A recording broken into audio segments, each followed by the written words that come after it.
And now, for the moment you've all been waiting for, coming to you live from the Goons studio, you are now watching Mount Paozu Arcade. I am Meta Abe. I am Meta Abe here with my co-host, Help Pockets. Chris, I gotta ask you something, bro. Where the hell is our trailer, man? Oh my god, dude! Like, you just broke my heart, like, again for today. How long has it been? It's been since Evo since we saw a trailer, and it was for a character that we already knew was coming out. So I guess the timing was, was a little fine. It was pretty quick, but almost immediately afterwards, we got the Krillin and Piccolo reveal, and still no trailer. Yeah, so, we thought the ball was rolling, dude. Like, it was like, okay, we just got Trunks, sweet. We got a nice trailer, sweet. We got a nice reveal of Piccolo and Krillin with cool shit. Okay, the trailers are around the corner, and still no trailer. It's been a solid 3 weeks and still nothing. No, not even any magazine spreads. We've gotten some nice words, I believe, so that's better than nothing, But we haven't got any visual motion video evidence of what we have in store for us. And I can't help but feel that part of it has to do with the delay in the beta registration. That is actually a very good point. Man, perhaps they re-strategized their release dates for a lot of stuff. I mean, they do have to stretch it out now, right?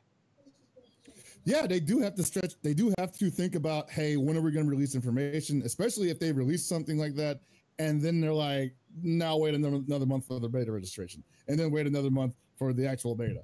That's almost like, why bother when we could just do it all at the same time, And then on top of that, you have still some conventions that they're probably going to be at. They've already announced that they're going to be at Gamescom. There's going to be another tournament stream at Gamescom in Germany. Yeah. I believe it's Cologne, Germany. So that's going to be Europe's first exposure to that majorly. I would bet that there's going to be, if they're going to do a trailer, they're going to do it there because there's going to be a ton of footage coming out around then anyway. So, why not do a trailer? Why not release something? That's almost like European E3. They got to have something. So, I would guess that you definitely feel like they're holding the deck close to their chest right now, right? For sure, man. I mean, obviously, that's kind of the theme of this whole thing because up until E3 2017, we didn't even know this game existed. Yeah, that is true, man. They definitely busted out that Trump card, and just let everybody have it at E3. I guess we're just kind of. It was glorious, and I guess after all these pretty dope reveals, to be honest, we were kind of expecting more.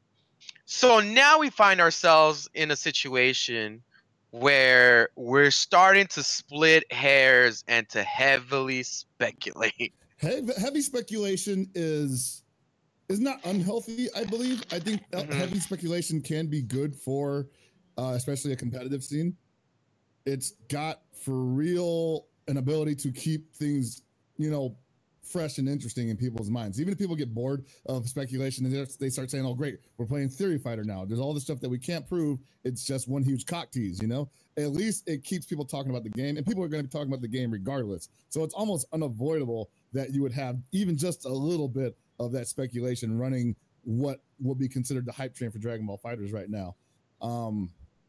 But if I believe anything, I believe in this company, Bamco, and I believe in ArcSys, and I believe that even they can't contain the excitement. I feel like let them know, dude. Let them know. I feel like they're having a harder time holding on to this than we are waiting for it. Because I do really get that feeling, and the reason I get that feeling is is she the producer, the director? I'm sorry if I'm not quite sure as to which one she is, but she seems to be ready to explode with information and is just more than happy to do those interviews that she's in. And yeah, man, I definitely do get that vibe that you're talking about. I do feel like they want to release it as much as we want it, Yeah, and I think everybody involved with it feels the same way. I mean, we can't confirm it, but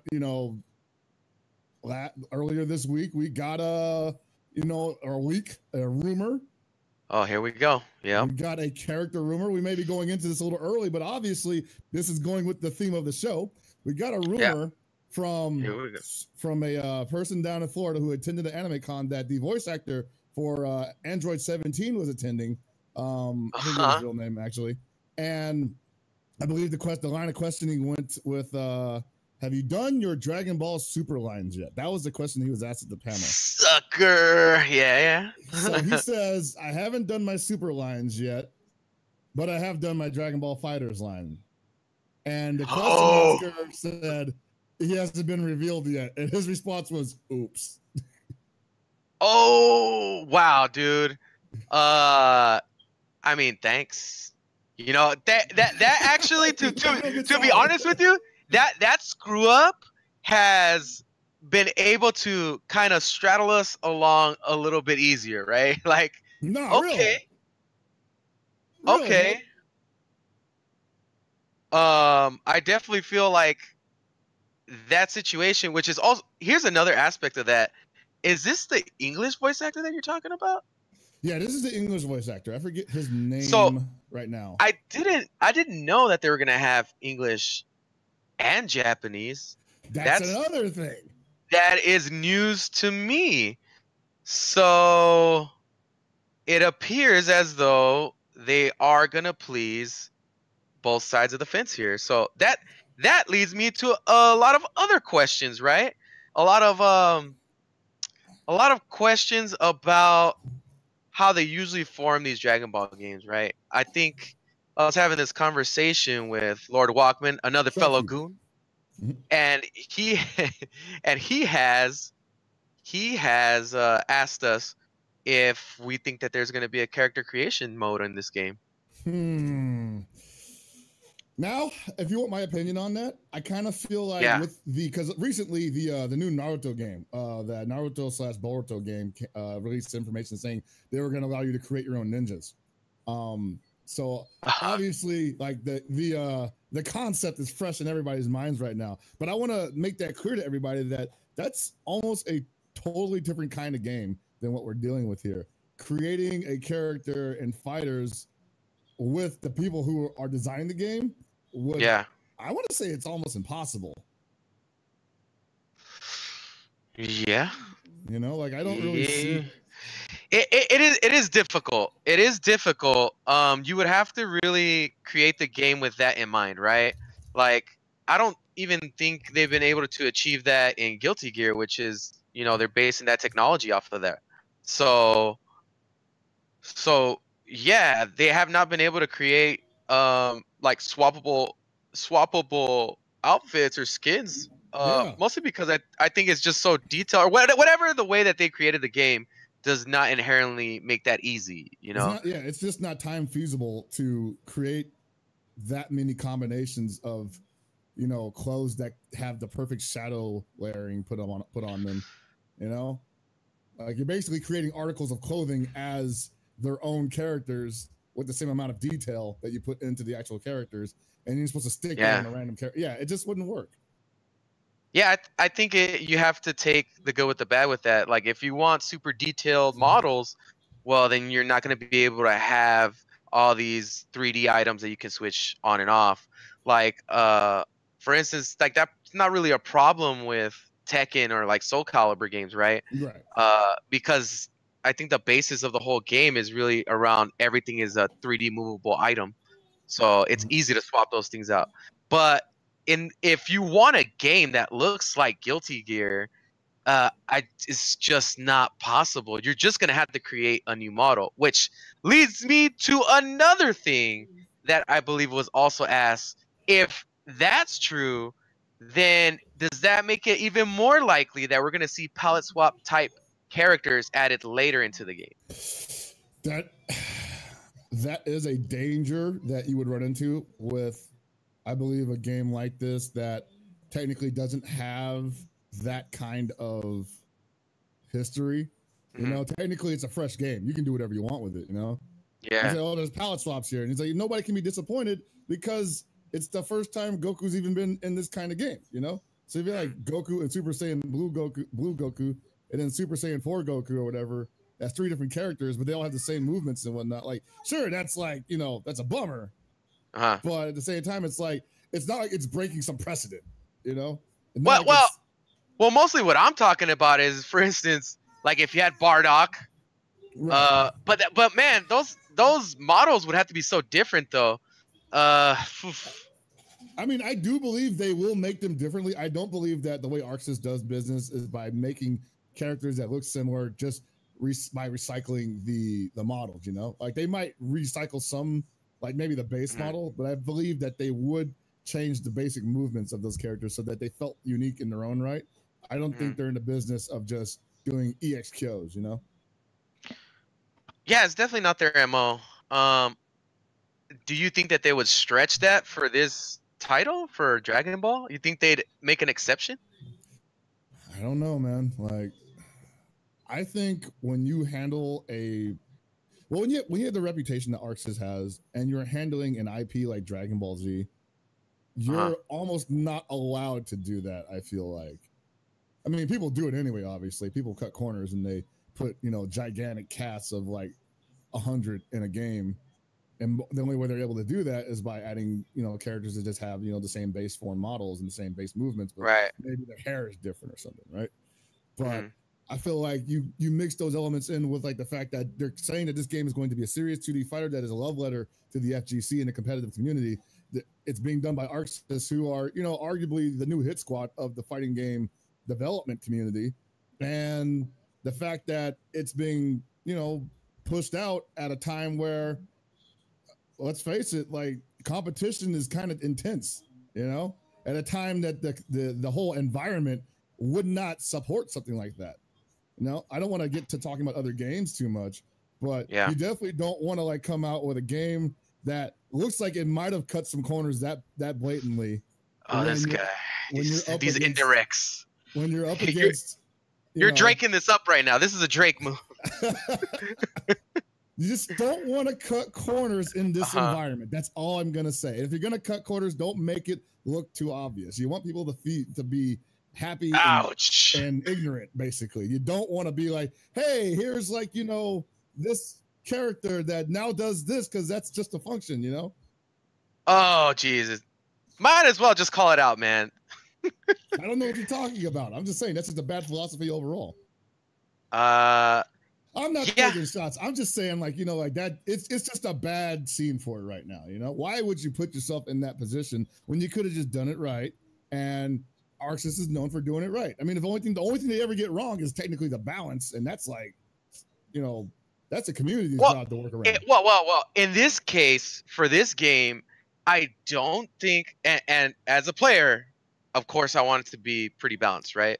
Yeah. But as a game, to be successful as a game, does it need to be? Nope. Like, I think it already will be if it holds up the aesthetic that it has now.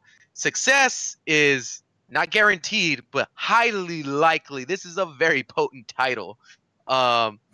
So all we can hope for is that these betas aren't necessarily just to test internet capabilities, but to also get feedback on what's the fucked up shit in this game, man. I'm sure that's what it's about. That's what a beta test usually is about. You find out what's wrong, you find out what's great, and how you can merge those two things together so that you make a very competent, cohesive game. And it's also like, a cheap and easy way to get a lot of buzz around your game, because let's face it, there hasn't been a trailer for a couple of weeks. We've already been talking about that. Actually, it's been like, I want to say a month. Hasn't been a trailer in a month almost. By the time this beta kicks off, we potentially might not have gotten anything until that. Right. And so they say that you're able to stream and you're able to record. So there's going to be a ton of footage and a lot of hype building around that. So it's almost like, a better marketing tool than actually paying somebody to go out there and write a commercial spot about it. You're basically letting your market do all the marketing for you. Yeah, I agree with that for sure. And speaking on marketing and things that will sell the game really well, there was a question posed, I believe, by the Hound. So shout outs to the Hound for participating in our Mount Paozu arcade Discord. Gibby, if you could shoot that link in the chat so that people can have access to that if they have any further questions for us. But yeah, he did pose this question about the whole 17 league, mostly talking about a story mode, and if it doesn't necessarily mean if he's going to be in the game, kind of like the way it worked in Guilty Gear, where they had characters that had models, but it was only in a cinematic sense. Correct. So first of all, we don't know if Dragon Ball FighterZ is getting a story mode, and we don't know if it's gonna be like Exert story mode. I mean, hopefully, because that crap's amazing. But it's possible. A lot of people are on. I think a lot of people are kind of on two different trains of thought on that. Some people are saying like it doesn't confirm that he's in. He could just be like an story extra, like we just theorized. And then some people are saying he's a shoo-in. You know. And the thing is, with 17, is you can't really tell because he's actually never been in a Butoden line 2D fighter. Oh, yeah, that's right. He has never been in any of the 2D fighters before. And this, I do consider this to be Butoden line because, you know, they basically came out and say that Extreme Butoden is the, you know, the alpha version of this game. So he was not in that. He was not in any of the previous Butoden games. He's only started to appear in the Budokai games. So if he appears in this game as playable, this will be the first time that Android 17 is playable in a 2D Dragon Ball Z fighter. Okay. So my comment on that is for a team like ArcSys, they have been very careful as to how they introduce characters into the storyline, into the main universe, right? If you use Guilty Gear Xrd as an example, pretty much all the characters that were featured in the cinematic story mode has been what I mean is everybody that's been actual fighting game character in the game has been featured in the cinematic story mode, right? And they eventually appear in the game in one form or the other. And I feel that was very deliberate as to how they went about that. Yeah. Like they were very particular how they set out the storyline, how they ended up shelling out the DLC characters. And I don't think that this is going to be an exception here. I do think that this is going to be a very calculated game through and through. So to answer the Hound's question, I do believe 17 is going to be in the game, but I almost guarantee you that they're going to do that exact thing with other characters that are going to get released later. Now the question is, who's going to get that treatment? You know what I would like to see? I would like to see kind of like at the end of the story mode or something, like a few types of previews where it's like, oh, you see the shadow of Master Roshi. Wow. he's about to join the battle. Like, or Hit just comes out of nowhere. He just timestamped that shit.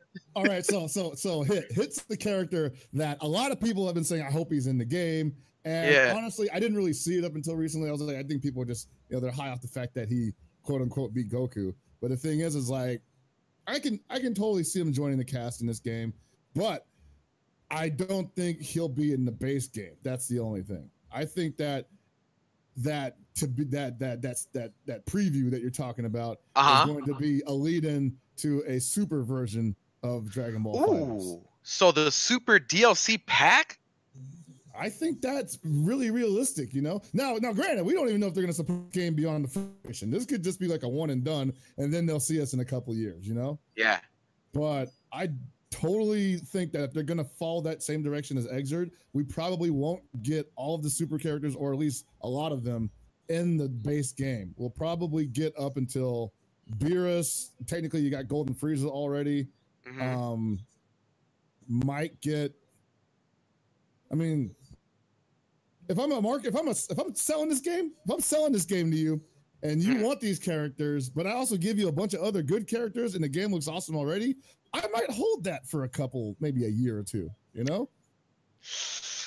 I don't know, dude. I feel like it's a bad strategy to not involve the super characters like as early as possible, because as far as the way that they talk about Dragon Ball Super, it does not seem like that's a series that's going to continue for years to come. this seems like it has a deliberate end to it. So I would think that they're trying to ride the wave off of that as much as possible, because that would make sense. Like, why wouldn't you?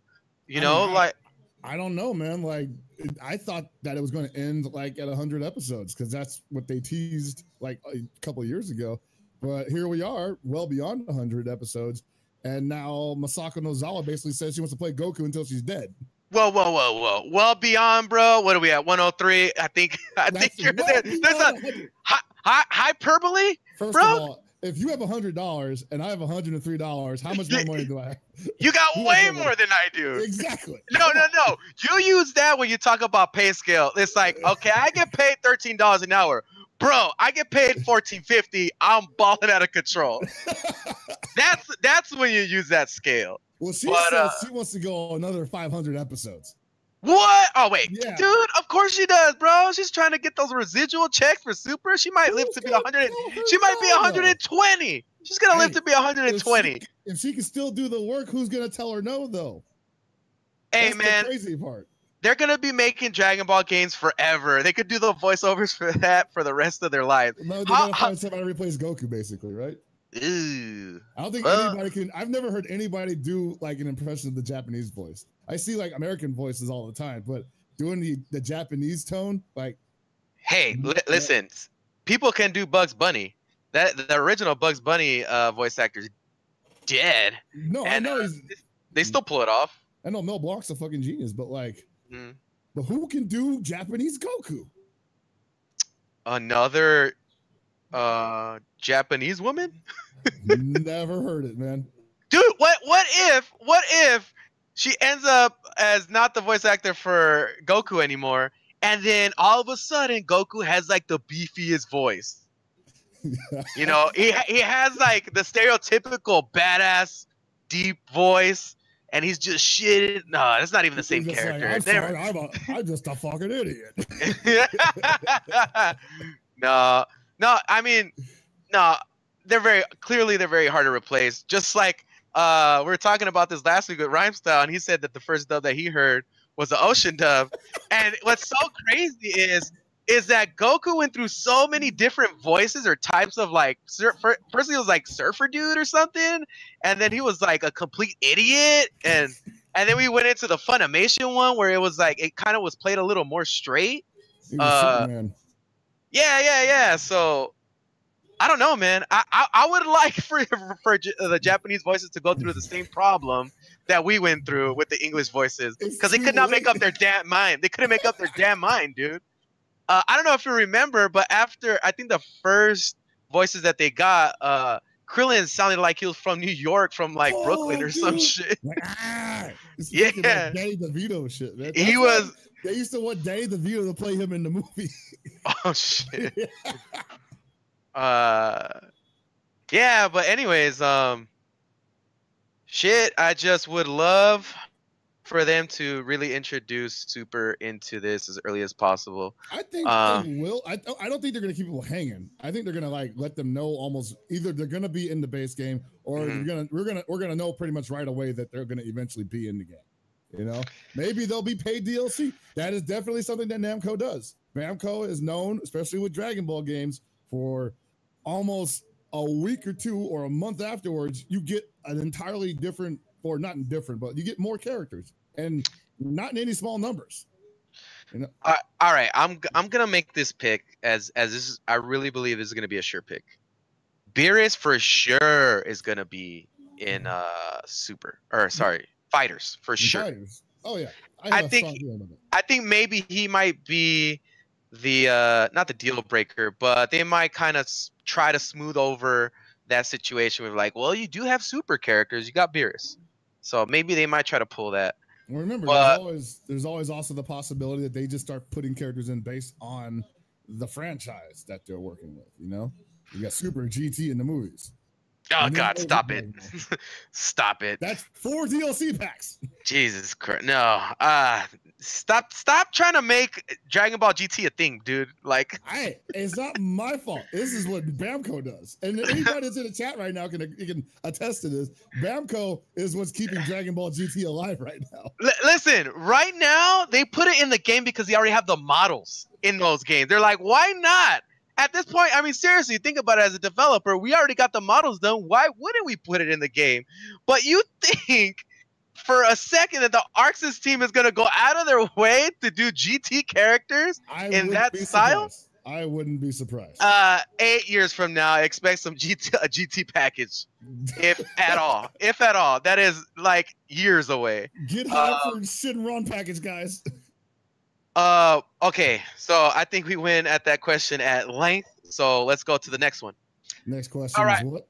All right, ladies and gentlemen, we have a question. Oh, you know what? I kind of don't remember who asked that. Let me check real quick. Oh, Chunk Brixon asked the question. We haven't seen a grappler yet. Maybe just who you guys expect might fit in that role.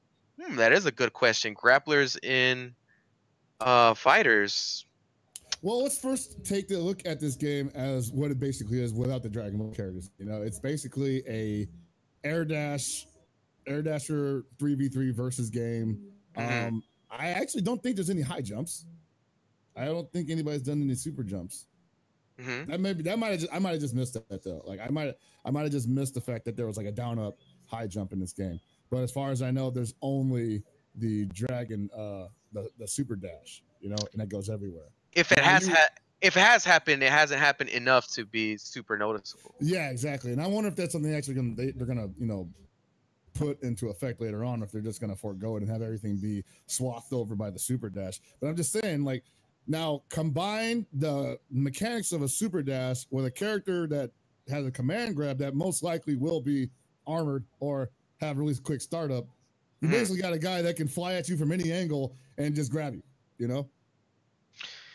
And you have to get pretty far out of the way. And I don't think that's a bad thing. If you really like that stuff, that's great. But that's going to scare the shit out of a lot of people. You might also consider how there's different types of movement as far as dashes go in Guilty Gear, right? There's Slayer has the teleport. Venom has what is it, like a slide? It's sort of a glide thing, yeah. It starts out slow and then picks up speed. Oh, and then Johnny has just a regular dash. He can't really, the hop. So they definitely explore different types of movement as far as dashes go. I don't know about super dash. I'm pretty sure that's gonna probably be a generic. That's universal, yeah. Yeah, universal is the word. So, but I would like to see some sick setups with some vanish type teleport dashes with a command grab type character or a hybrid. I think that would be pretty sick, and it would fit great in a Dragon Ball game. I think so too. I think Cell has a grab ender, but I'm not sure if it's a true grab or not. Like the bear hug thing he does. I'm not entirely sure. But the thing that I think they're afraid of, like, you know, incurring the wrath of, is when somebody super dashes and somebody gets ready to, you know, the backswing on it, the bat of the way, and then they cancel the super dash into a command grab. And that thing doesn't actually do any damage unless you're either throwing a projectile or it doesn't collide with anything unless you're getting hit as a push block or you're knocking a projectile out of the way.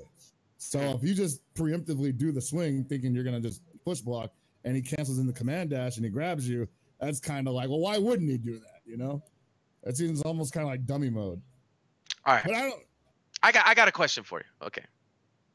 If there were to be a grappler type, what is the character that you would nominate as that type? Or hybrid? I feel like if there were to be one, I feel like there'd be a hybrid. So it's most likely going to be a hybrid. I mean, it depends on who's in the game. I could see 16 being a hybrid type. I could see Bojack. Dude, I do not want Bojack in the game. I don't either. No Bojack. I think Broly would be well. So they've been.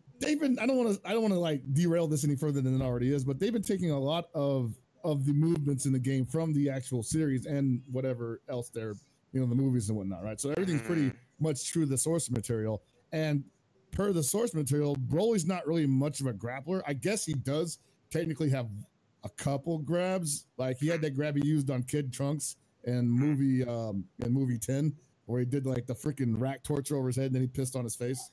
That's like, I can see that being a grab. I can totally see that, you know, he grabs you and then puts you over his head or his shoulder and like breaks you in half and you hear like maybe like pulls you down twice, and then on the third time goes, snaps your back. I would like to see something like a command grab, and then 16 just unloads on you with all his explosive shit.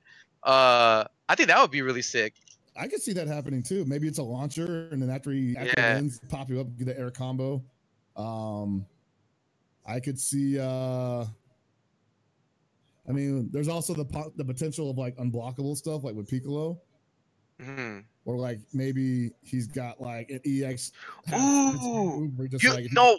What if he's kind of like Raven? And like how Raven has that command grab where he, like, it's like at a length, and it's not like zero frame, Yeah. What if it had something like that? Yeah. That would make sense for him actually, if he just snatches you and it turns into a launch. Yeah. You on the ground. I don't know. I just think it's really hard to nail down that scenario, but this is definitely not something that they haven't thought about, I would imagine, because if you have their past works as anything as an example, they get pretty creative with this types of stuff. And there's only like one character that's really like a true grappler in Guilty Gear, right? Well, you got Potemkin. Like the closest thing is probably Potemkin, right? Well, yeah, Potemkin is for sure like the grappler of GG, but even then it's like like what exactly determines a grappler? Is it low mobility plus a grab, or is it like the grab is pretty much the center of his game? Well, mostly centers around his grappling abilities. Like I wouldn't say that Raven's a grappler. I think he's just more of a lockdown mix-up type character, and it just so happens to use. I call it like basically like an unblockable. You know what I mean? Yeah, more or less. I would actually like to see them take some notes for KOF if they want to make a grappler. Here we go. This is where we sneak in some KOF, baby. So, you imagine if they had like a Dragon Ball Z version of Daimon and shit, or Clark. Or they put that character in Super. That's a sumo. Yeah. Yokozuna. Oh yeah, they could totally do that. They could do that with that pig character, right? With the pig snout. Yeah, that could happen. There's no end to like some creative liberties they could take, and I got to think that if they're going to include some characters like Raditz, like Nappa, they're probably going to give them some creative liberty shit. They're going to be like, okay, these guys were really on screen for a short amount of time, and while they did have a lot of action involved, a lot of their stuff was just like generic, flying around blowing stuff up. So we're gonna have to get creative with their move list. If you play them in Extreme Butoden, they actually do a fair amount of moves that aren't like classically seen in the show. There's a high amount that are, but there is some stuff in there that's like, okay, they obviously put their own spin on this character, and it works. It totally works out just fine. And I think that if they are in fighters, they can expand upon that move list, because classically Extreme Butoden's move list was pretty much non-existent. Oh man, you know what I'm waiting for? No. What's No. I'm waiting for that app that comes out that lets you follow every player in existence when they sign on, when you can chase them down. Dude, it's gonna exist.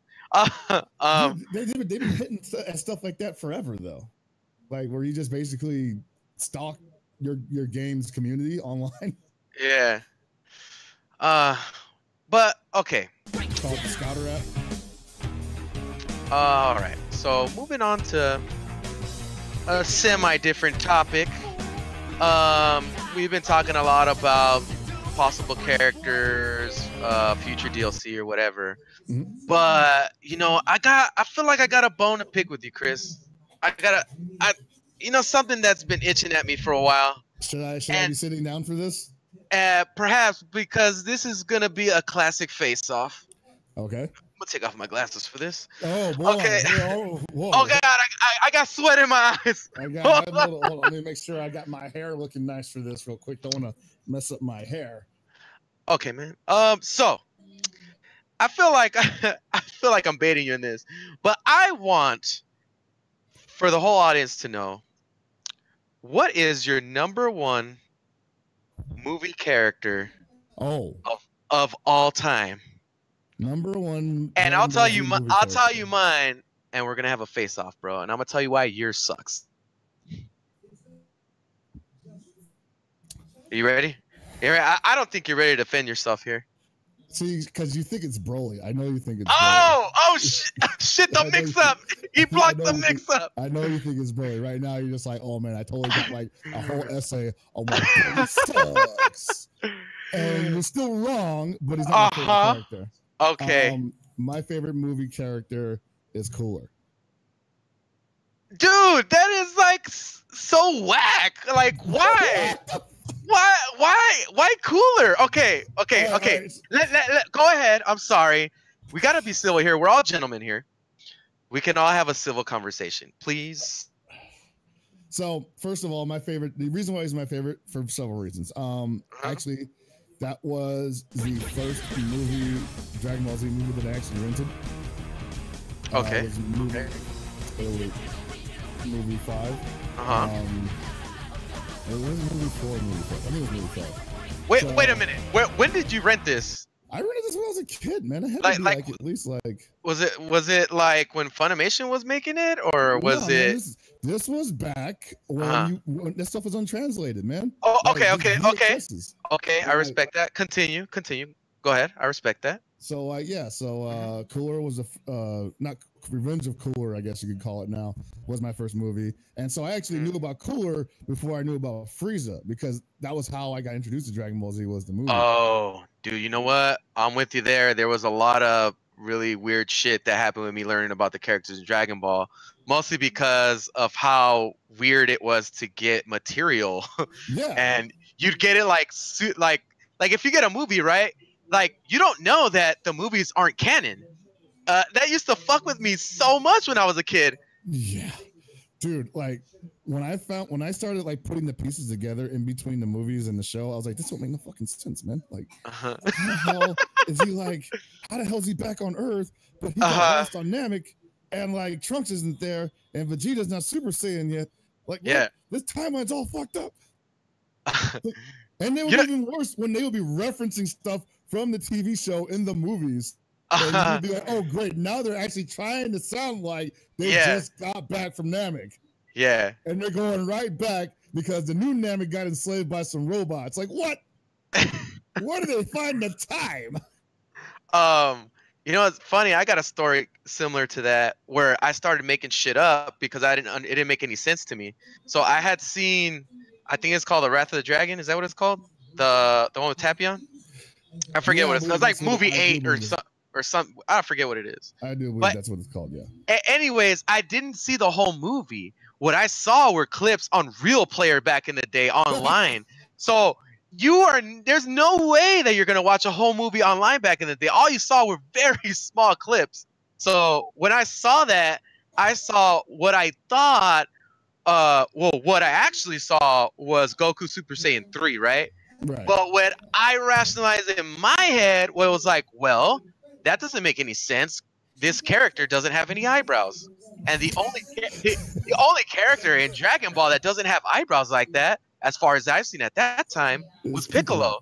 So clearly, they got the Dragon Balls, and they wished for Piccolo to be a Saiyan because everybody's on the Saiyan's nuts in the whole series. So he turned Super Saiyan, and all of a sudden, he's not bald anymore. So that was the logic I had as like, 7 or 8 at the time, where I was like, it makes total sense. And I would tell that story to all the kids on the block that had even less of an idea what was going on. Oh my God. And I was like, yeah, dude, basically, like, Piccolo got hold of some Dragon Ball. and Dragon Ball and sniffed that shit. Yeah, took a dragon bump, and he's the Saiyan now, so. Oh my God, I was so desperate for info that I made it up.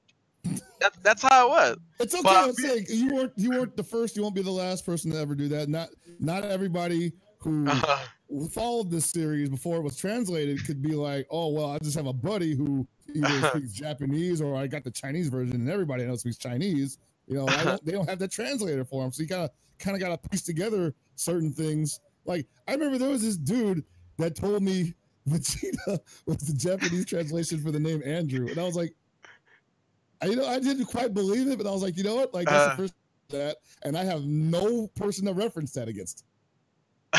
Dude, you know what's funny? So speaking on that, I came up with some other ridiculous shit for Turles, right? Because I was like, okay, I don't get how this fits into the story because I only saw up to the Saiyan Saga. I don't know when the hell Turles comes down here, but best believe I'm gonna try to make sense of this bullshit. So I was like, okay, I don't really get when Turles fits into the storyline here, but I'm guessing this happens at a really fast moment. They just forgot about it. Like maybe they used the Dragon Balls and they made themselves forget because Goku was so sad they had to kill his brother. But when you know the characters in Dragon Ball, you know Goku doesn't give a fuck about shit like that. It's just like, if anything, it's just like, yeah, dude, that was a great fight. Thanks. Made me bring out my A game. The show. But before, like, we just went on a huge ass tangent. But wow, you're really gonna commit to Cooler, huh? I'm going to commit to Cooler. Like the whole arc of Cooler, because Cooler is like, did you like when he was Meta Cooler? Did you like? I actually thought Metal Cooler was really well done. Like I didn't feel like that was like, like at first, like I thought like, okay, he's Metal Cooler and oh crap, he can regenerate now. That's kind of cheap. But it was still like a pretty interesting movie to watch. And then there's that moment where like all 100 of them come out on the horizon. Yeah. And it's just Vegeta and Goku looking hella exhausted, and it's just like, oh shit. Oh, dude, you know what I just realized? What if the Matrix stole that from Dragon Ball? Oh, you know they did, man. Like, I mean, that's totally in the Matrix, bro, where he's fighting like 50,000 ages at the same time. Yeah. Oh, I like it. Just dawned on me. I never heard of this. Our producer Gibby is just telling me that this is actually a theory that exists. I did not know that. But you know, maybe this is one of those like Simpsons things where like the Simpsons did it. You know, well, Dragon Ball did it. Dragon Ball did it. That's like almost all of anime at this point, you know. Yeah, that's true. You got a shonen action anime. Dragon Ball did it. All right. So you really threw me for a loop there with your choice. I know, you were preparing for that, and I hit you with the left, and you were waiting for the right. Cooler. You know what, dude? This makes me really start to hate you. Like, like we are at level 10 hate right now because this is something I've been telling Gibby and the rest of the goons about. Is that one thing that I hate about you, Chris? Is that you go so hard for the exact same characters that I like, and I just hate it so much that you make me change my character choices because it's like, dude, I don't want to be lame like Chris. I don't want to pick lame character. Like, Chris likes these characters. Does that make me lame? Like, I don't. Yes, what does that say about me? Like, that's what I'm worried about, man. I don't know. Like, do I have to admit that to myself? I don't know. Because, dude, like, legit, I was gonna go with Cooler, but I don't like Meta Cooler. I want Super Shredder version of Cooler, just simply on the design alone. Oh, Jesus. And that was cool. But I'm not gonna say it's Cooler. I'm gonna pick a different one. And this is gonna be contrarian, huh? This is controversial. This is controversial. Okay. But I kind of alluded to it a few episodes ago. Garlic motherfucking Jr., baby. Because he breaks all the rules. And Dead Zone is the dopest movie ever made in the Dragon Ball universe. But he's such a chump. Hey, man. He went from zero to hero. He still didn't die. He never died. Goku didn't get the best of him. It's one of those classic movies where Goku couldn't really handle it by himself, and the homie Piccolo gets him out of a jam yet again, even though he hates his guts. It's a classic.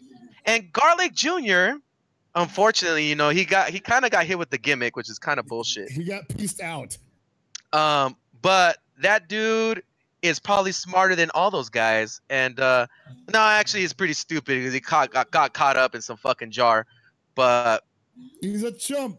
He's a peanut. He elicited the best reaction in all of Super or Dragon Ball. So for me, Garlic Jr. is movie character number one. Now, does it break the rules because he's semi-canon? I don't know. Honestly, I don't give it. Jesus I don't. Christ. I don't give a shit. This is the problem with early Dragon Ball Z. I tell you, man, none of this stuff makes sense. But they couldn't even keep it up. Like, hey, people really like it seemed like Garlic Jr. in the movie. Yeah, let's leave it where it is. Now let's put him in the show. Oh, Jesus. We need to really sell people on Gohan, so let's put him in the series. Oh. But yeah, they didn't even do that. Like, it's been like 20 years. They still haven't sold us on Gohan. Yeah, I think that's like the most forgettable part of that of Dragon Ball. Yeah. The only times Gohan's ever been memorable is Cell and one fight against Boo. Everything else, he's just been almost there. Actually, he was almost there against Boo too, so I don't know what I'm talking about. You know who isn't almost there though? Who gets the job done? All right, here we go. Well, I won't say he doesn't mess around, but he does mess around. Android motherfucking 17.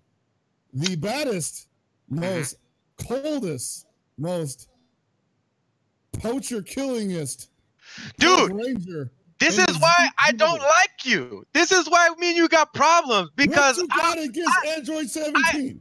I don't. No, it's the reverse. I love 17, but why do you have to love him too? How can you not love this man? Why can't you like something else? You want to know why you like Android 17? Because you watch Dragon Ball Z. Certain rule book that exists in Dragon Ball Z, and because it exists in Dragon Ball Z, it has been purported over many shonen action anime for many years, almost 2 decades at this point. And one of those rules being you wait for your opponent to power up. And after 20 years, somebody finally said, "Screw that! I'm gonna shoot him." And that man was Android 17. He's like, "Why are we watching this? Well, this is awful."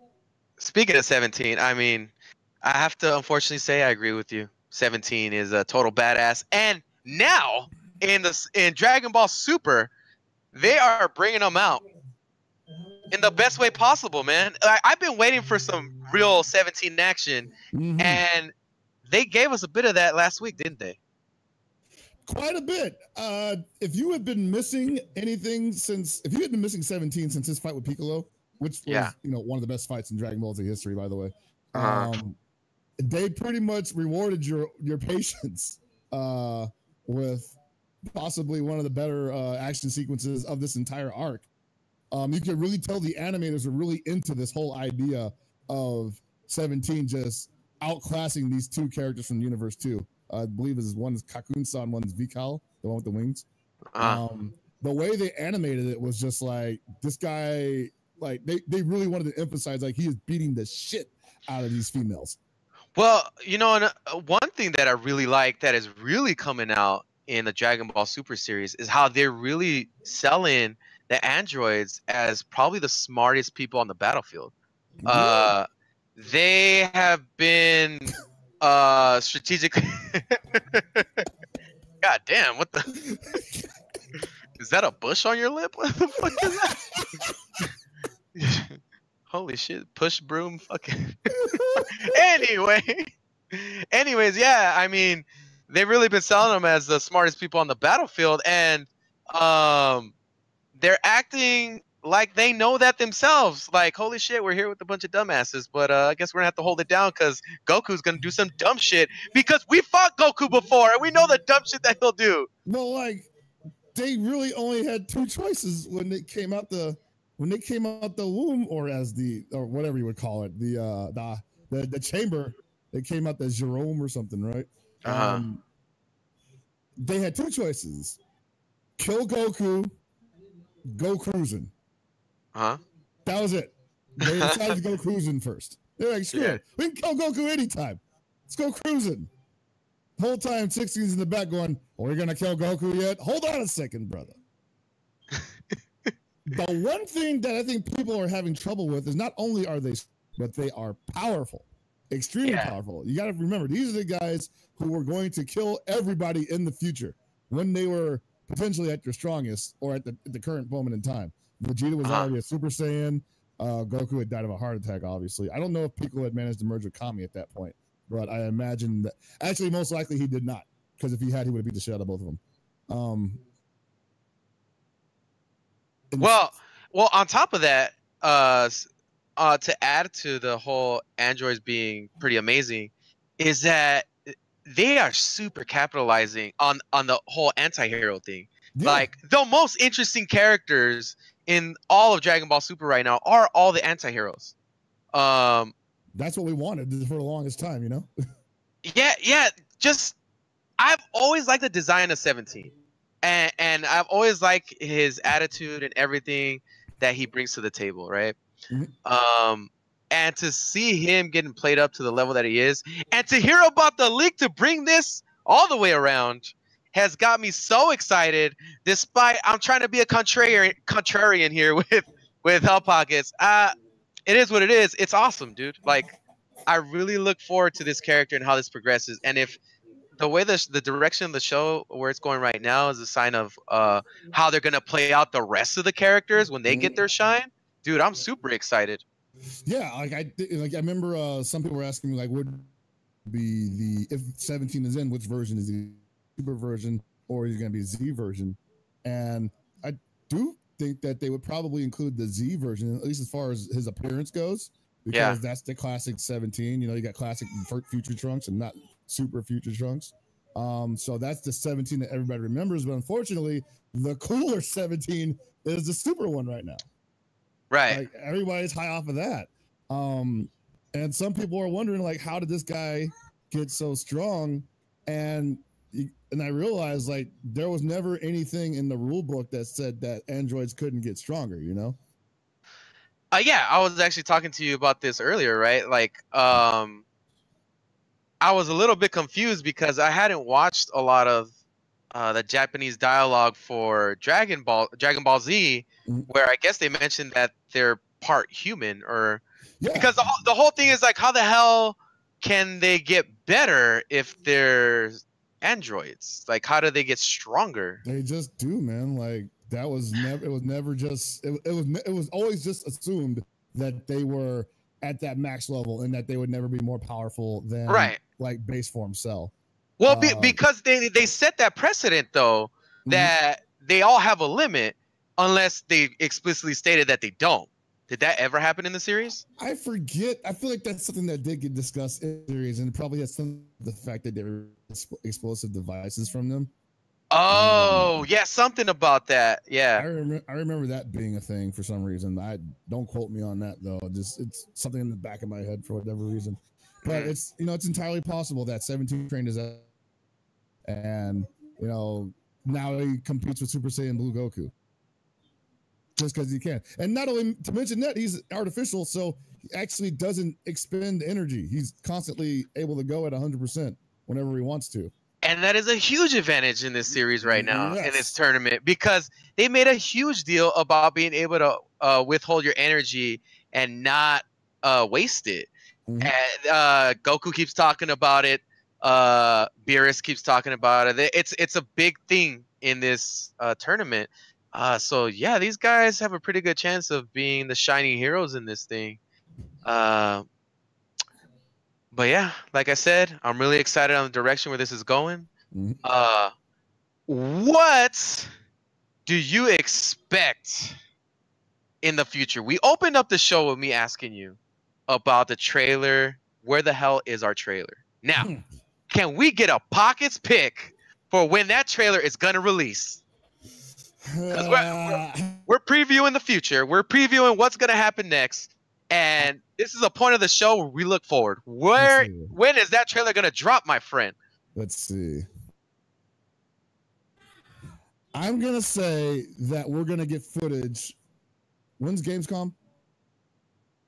I don't know. You want to say Gamescom? I want to say Gamescom, or at least the week of Gamescom.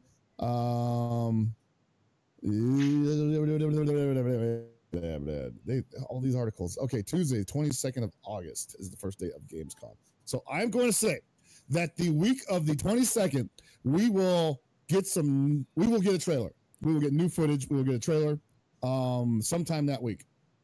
Because they have to do something. It's Gamescom. It's a convention. It's an expo. They have to show something off. if it's not just from the tournament that they're going to be broadcasting, then and they've already said that tournament is going to be a new build of the game, which we can only assume is going to include Krillin and Piccolo and Trunks. We will get a trailer. Dude, narrow it down. Where? When? Where? When? No, where? When? When is this happening, man? Come on. It's called Pocket Picks for a reason, bro. You lean into the pocket. I got to lean into the pocket. I want to say no later, but I got to do it in exact. Oh God! You know what? Screw you. Okay, here's something. 23rd. Let's say go with 23rd. Wednesday the 23rd. Okay. The 23rd. All right. 23rd. So here's a bit of food for thought before we leave. Here's something I really want you guys to think about. I don't think we've discussed it at length, but this has to do with Dragon Ball Fighters. Is there gonna be? As a matter of fact, I don't doubt it for a second. There's gonna be a tour for this. There's gotta be. Ooh. I don't think we've discussed this at length, but keep this in mind, guys. This is a pretty huge property. Very popular game. If there isn't anything on an official landscape, which is there's a precedent for it already with Bandai Namco. They already supported their games in that way. I just cannot not see Dragon Ball having a tour of its own. Hopefully we get more information on that. Hopefully, maybe there's a leak on that on accident. I don't know. I'm not gonna report it. I'm just here to talk. Huber, man. Huber knows everything. Yeah, dude. Somebody bait Huber into something, dude. Because obviously that dude's like he never read he never read the NDA. He like doesn't care. He's like he's a dude. Just give me a job. I don't care. Like I mean, at this point, I've been doing this for years, so. Whatever, bro. I mean, I just did a commercial that's probably never gonna get aired. But you know, I got paid, so I don't care. I'm gonna get on a Wheaties box. What? Oh, dog. No, all right. So that I think we can say that for another episode, actually, because yeah, that's what I'm saying. That is an intense topic. I wanna leave you guys on that thought. A tour. Are you guys gonna be there? You guys gonna show up? It's probably gonna be all over the country, man. And they've already showed off Xenoverse all over the country. So I would hope you guys come out for that, because this is your opportunity. Your opportunity to support your community, and not only that, beat some ass as your favorite characters in tournament. Let this be your first time to shine and support this scene. But yeah, like I said, food for thought. Keep that in mind. So before we wrap this show up, we gotta pay the bills here, Paya. We got to. And we got something for you guys that we've been working on. We showed it to you before, but here we go again. We got some shirts. Mount Paozu Arcade Game Goons developed just for you guys. Just something that you guys can have to support, to wear. If you guys end up buying it, please take a picture of it and tweet at us. We would love to see how they look on you guys. And above all else, thank you for the support. Whether you get the shirts or not, whether you donate or not, the options are there. Just the fact that you are here and have been supporting us in these past 6 episodes, we are of the utmost appreciation. Eternally grateful. And if you could at least follow, you don't need to buy a shirt, but we would love for you to represent. But if you could at least throw us a follow, join the join the Discord, man. Gibby, throw a Discord in there again. I don't know if they're all in there. You guys need to get in the Discord.